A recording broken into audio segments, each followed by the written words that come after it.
cool. So a couple of weeks back, I had a plan, right?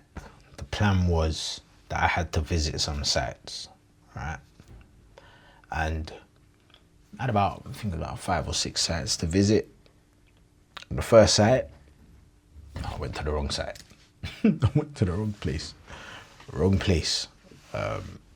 And on paper, straight away, beginning of the day, the plan has gone wrong. You know what I mean? So, I adjusted, I completed what I could, and I moved on with the other visits, right? But it got me thinking, because sometimes I feel like we confuse the plan for the objective. Like, there was times where I would have felt like, because the plan changed, I've messed up the whole day. I failed. That's it. Day's a write-off. You messed up. You got the order wrong. That's it. Joke thing. Beating myself up about it. You know what I mean? But the truth of the matter is, every time plans have changed, the objectives can still always kind of be met. It's just that I've now got to go a different route in terms of getting it. So, like, it's like plans are really rigid and systems aren't. Systems are there to be rerouted once you realize something ain't working, whereas a plan is meant to be stuck to. And, plans are instructions, whereas systems, they're adaptable. So, a rigid plan says A to B to C, whereas a system might say A equaled B at this moment, but now it's equaling C. So what are we now doing now that it's equaling C?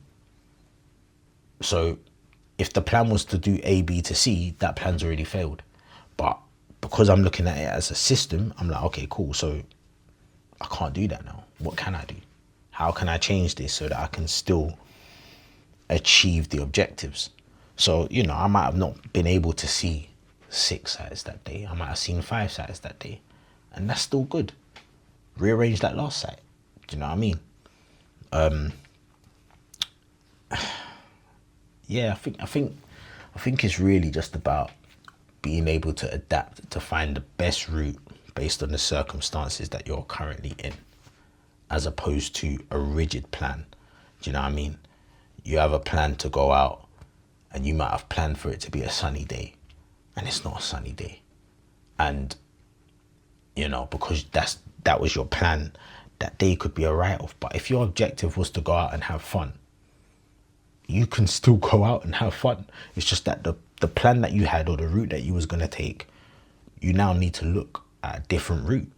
Do you know what I mean? Like, and that's the good thing about systems. I feel like systems make plans for mistakes, you could even say, or it makes room for delays. It makes room for changing circumstances, whereas plans don't. Plans say this is what it needs to be. Do you know what I mean? Whereas, like I said, with systems, I sit back and analyze. It doesn't have to be so rigid. And that in itself, it improves your mentality, because, as I said, you're not sitting there thinking that the day is a failure or that the day is a write-off. You stop judging the day solely on whether you followed the original plan. It becomes, okay, what's the objective? Is it still achievable? Oh, okay, cool, it is. So what can I do to get there? Like, none of this emotional stuff that I would find myself spiraling into. And, you build systems that you can always reroute and adapt, because plans always change. And systems are there to adapt to these changes. So, still plan, still definitely plan, you know what I mean? But expect plans to change, and make plans a part of your system, so that when the plans do change, you're able to adapt and come up with another plan, another route to get there. But forever learning.